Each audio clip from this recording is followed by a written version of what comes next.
Olá, meus amigos, sejam todos muito bem-vindos de volta a este canal. Meu nome é César, este é o Leituras do César e após esse pequeno hiato no final de 2023, esse canal está de volta.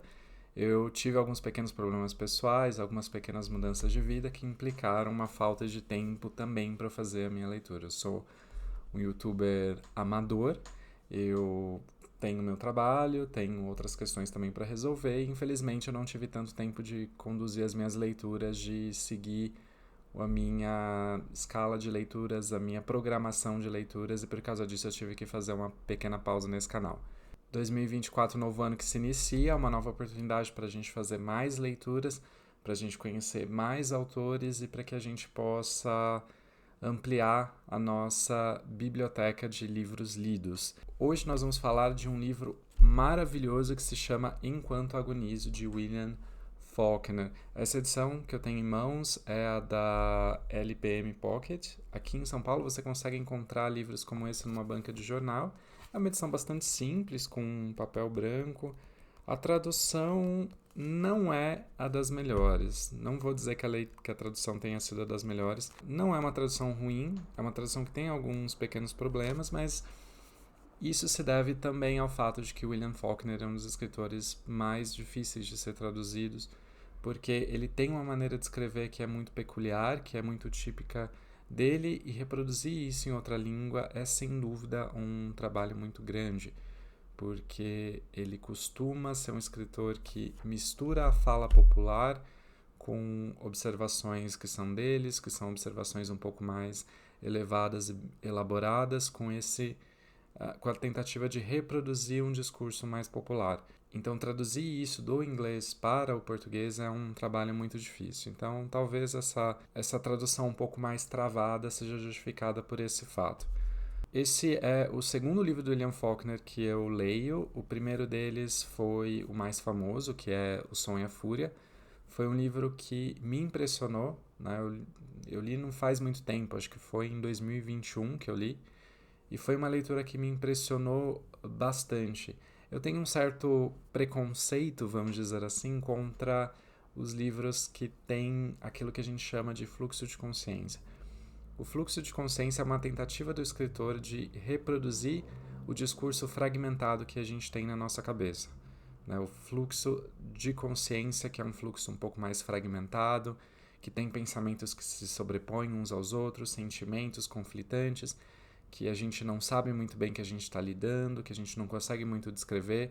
Então ele se distancia um pouco daquele racionalismo do narrador distante que consegue olhar o cérebro dos seus personagens, o pensamento dos seus personagens como algo mais analítico, né? Quando ele consegue descrever aquilo de uma forma mais analítica, ele coloca no lugar um subjetivismo um pouco mais extremo, em que a gente tem pensamentos que são encavalados uns nos outros. E isso faz com que a leitura seja mais difícil de ser feita, porque você sente que você está entrando num território completamente desconhecido, que você está entrando em terras estranhas, e justamente o William Faulkner é um dos escritores que adere a isso daí. O Som e a Fúria, a gente tem 3 fluxos de consciência e depois um quarto capítulo que é um pouco mais distanciado, que é narrado em terceira pessoa, mas os 3 primeiros capítulos são narrações que são feitas em primeira pessoa, e é algo assim impressionante como ele é de fato um mago das palavras. Eu só li 2 livros dele até agora, mas pelo que a coisa tá andando aí, ele tem potencial para se tornar um dos meus escritores preferidos da vida, de toda a vida. Eu preciso continuar lendo mais livros deles para eu poder realmente ter essa noção, para eu poder afirmar isso de uma maneira mais categórica, mas eu posso dizer para vocês que ele sim tem uma potencialidade para se tornar um dos meus escritores preferidos. E aqui Enquanto Agonizo, nós temos uma coisa bem parecida que a gente tem em Som e a Fúria. Nós temos o ponto de vista de vários personagens, e são mais personagens ainda que o Som e a Fúria. O Som e a Fúria, que eu tô aqui, ó, ao lado, é um livro um pouco mais comprido, né? É um livro que tem pelo menos nessa edição, tem mais ou menos umas 400 páginas, porém a gente tem um fluxo de consciência de apenas 3 personagens. Esse livro é mais curto, ele tem um pouco mais de 200 páginas de leitura, e ele tem um fluxo de consciência de vários personagens, de vários. Eu não contei aqui quantos personagens, mas eu diria que tem mais de 10 personagens. Ele conta a história a partir do ponto de vista de 10 personagens.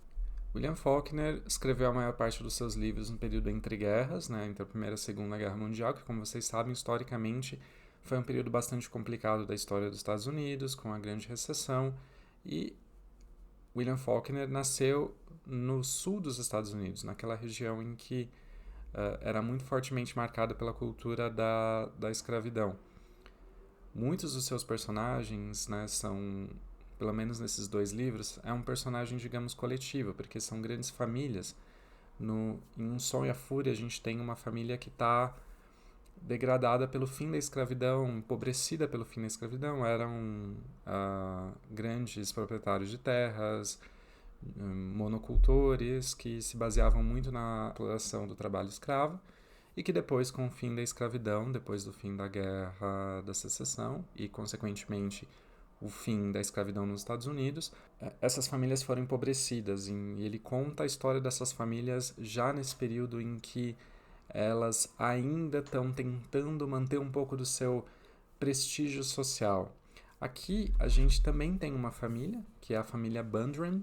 Essa família Bundren, na verdade, é uma família pobre, é uma família que não é uma família aristocrática, é uma família que não viveu necessariamente essa cultura da escravidão e da monocultura, então eles são bastante pobres. Então aqui nós temos uma família nós temos uma família pobre do sul dos Estados Unidos que mora numa fazenda que muito provavelmente não está numa condição muito boa, e aí a história é contada do ponto de vista dos todos os seus membros. Nós temos os pais, que são Anse Bundren e a Eddie Bundren, o pai e a mãe, respectivamente, e os 5 filhos, Cash, o Dor, o Drew, a única menina, que é a Duidel, que é uma adolescente, e um menino, que é uma criança ainda, que é o Vardaman. E os nomes, eles são muito estranhos, Não tem nenhum nome que seja, na verdade, muito reconhecível pra gente. Todos os nomes, eles são tanto quanto interessantes, São nomes incomuns. E nessa história nós estamos vivendo um drama coletivo, que é o drama familiar, e nós temos os dramas individuais de cada personagem. Esses dramas individuais, eles são explorados muitas vezes de uma maneira muito sutil, então você vai passar bastante tempo do livro tentando entender o que cada personagem de fato está passando. Você sabe que ele está passando por alguma coisa, ele começa a fazer pequenas reflexões sobre as suas próprias questões, os seus próprios sofrimentos, mas ele não vai desenvolver isso de uma maneira muito rápida. E alguns desses problemas se tornam até um tanto quanto vagos ou sutis demais para serem compreendidos em sua inteireza. Mas o que a gente precisa entender é que nós temos esse drama coletivo, que é o drama familiar, que dá o título ao livro, que é Enquanto Agonizo. Em inglês, o título é As I Lay Dying, enquanto estou deitada, morrendo, enquanto estou agonizando, tendo as minhas agonias de morte. O livro começa já, a partir do título você sabe que o drama que está sendo vivido na realidade é a morte de um dos personagens, de um desses componentes da família, que eu posso falar para vocês, porque afinal de contas, desde a primeira página você já sabe que quem está para falecer é a mãe, a matriarca da família, e mais ou menos 1/3 do livro ele é a expectativa do falecimento dessa matriarca. Cada personagem vai lidar com essa morte de uma maneira diferente.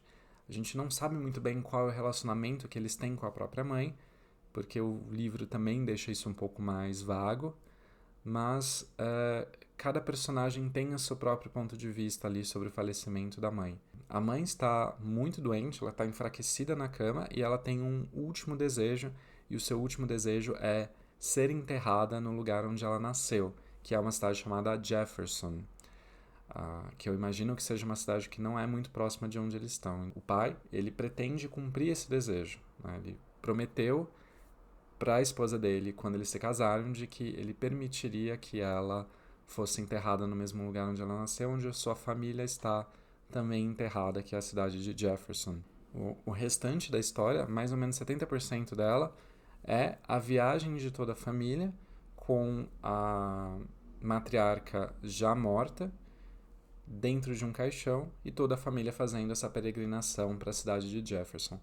E aí é que o verdadeiro drama da história começa a se desenrolar, porque a gente começa a ter a noção geral de cada drama, de cada componente dessa família. E na minha opinião é nesse momento que eu acho que a história de fato brilha.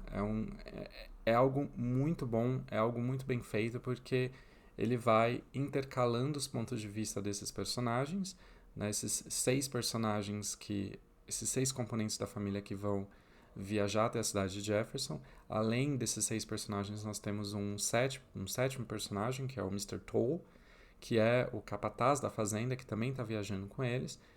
E a viagem que eles precisam fazer até Jefferson não vai ser uma viagem muito fácil, porque eles estão no período, na estação das chuvas, está chovendo muito, a ponte para a cidade de Jefferson está destruída, ela foi levada pela enchente, só que eles precisam chegar nessa cidade, então eles vão se arriscar muito para cumprir esse último desejo da mãe deles, e é nesse momento em que a história vai ganhar as suas peculiaridades, porque cada personagem vai lidar com essa questão da viagem, do luto, das questões familiares não resolvidas de uma maneira muito diferente. E isso vai se agravar porque é uma viagem que não vai ser muito fácil de ser feita. Não é uma viagem muito... não é uma viagem muito simples, primeiro porque eles são muito pobres. Eles não têm dinheiro para ficar muito tempo na estrada.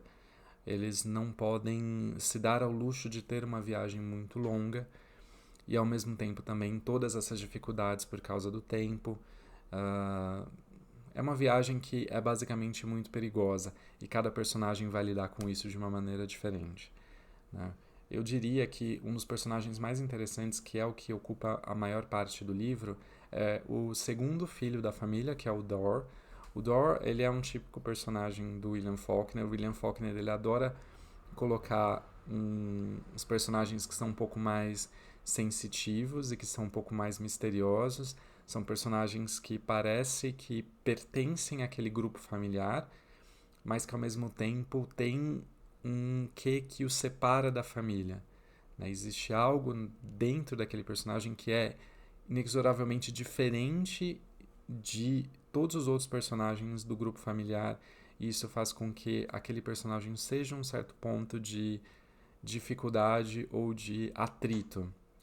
Esse personagem, apesar de ter a maior quantidade de capítulos com o ponto de vista dele, ele é o personagem mais misterioso de todos, porque os seus motivos são muito difíceis de ser captados, né? As suas intenções são muito difíceis de ser captadas, e a gente tem toda a impressão ao longo do livro de que ele sabe de coisas a respeito da família que outras pessoas não sabem ou que outras pessoas não se deram conta.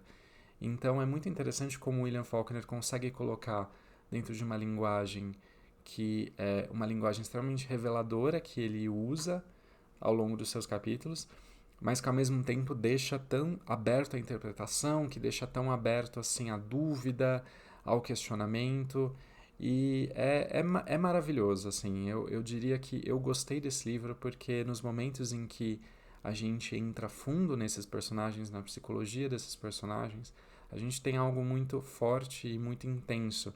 E as metáforas que ele vai se utilizando que tornam aquilo algo que para mim soou muito intenso, né? Que às vezes algumas passagens eu considero que até são um tanto quanto angustiantes. Você vê o drama daquele personagem se descortinando na sua frente. É muito, muito bonito, assim, é muito legal de ler. É uma leitura muito difícil, mas ao mesmo tempo é uma leitura muito prazerosa de ser feita. Outro recurso que ele adora utilizar, que eu acho que cria muito significado dentro desse texto, há uma certa recorrência.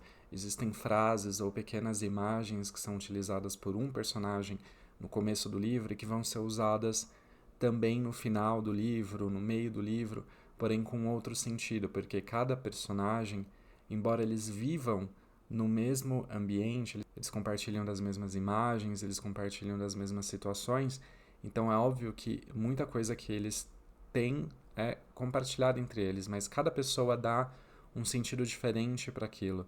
Então essa recorrência é uma recorrência que vem numa espécie de espiral, porque cada vez que ela volta diferente, ela não volta a mesma coisa, ela volta repensada, ela volta retrabalhada de acordo com o personagem que está trazendo aquilo à tona, né? E essa grande história, obviamente, né, dessa viagem que é feita em família, com aquele caixão dentro de uma carroça, ele é uma grande metáfora, uma metáfora do luto familiar, de como a morte de alguém, né, o falecimento de alguém, ele traz algo de... ele traz um peso, né, ele traz uma necessidade de você trabalhar aquele sentimento para que você consiga ir adiante. E é um processo que vai trazer que vai trazer marcas para as pessoas. As pessoas que iniciam aquela viagem não vão ser as mesmas pessoas que terminam aquela viagem. Cada pessoa, durante aquela viagem, vai ser alterada de alguma forma. Mesmo que ela não perceba, mesmo que ela faça de tudo para que no final da viagem ela permaneça a mesma pessoa que ela era antes, mas cada pessoa vai ser marcada por um evento especial que vai acontecer durante essa viagem.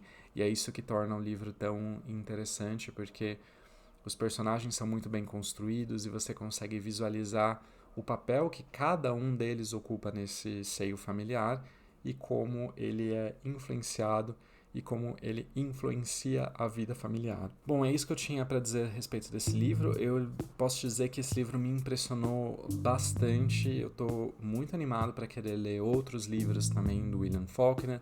Quem sabe daqui a alguns anos a gente possa dizer que William Faulkner é de fato um dos meus escritores preferidos. Eu sei que tanto O Som e a Fúria como Enquanto Agonizo são obras que, se você não leu, eu diria que você precisa colocar na sua lista de leituras. São textos magníficos da literatura americana e vamos ver, né? Vamos ver o que esse escritor tem mais para nós aí, quais são os outros livros que a gente pode ler dele. Eu espero que vocês tenham gostado desse vídeo. Se gostaram, eu peço humildemente que deem o like de vocês. Se possível, também se inscrevam nesse canal para que vocês não possam perder os próximos vídeos. Então, é isso que eu tenho para dizer. Uma boa semana para todos. Até mais. Boas leituras. Tchau, tchau.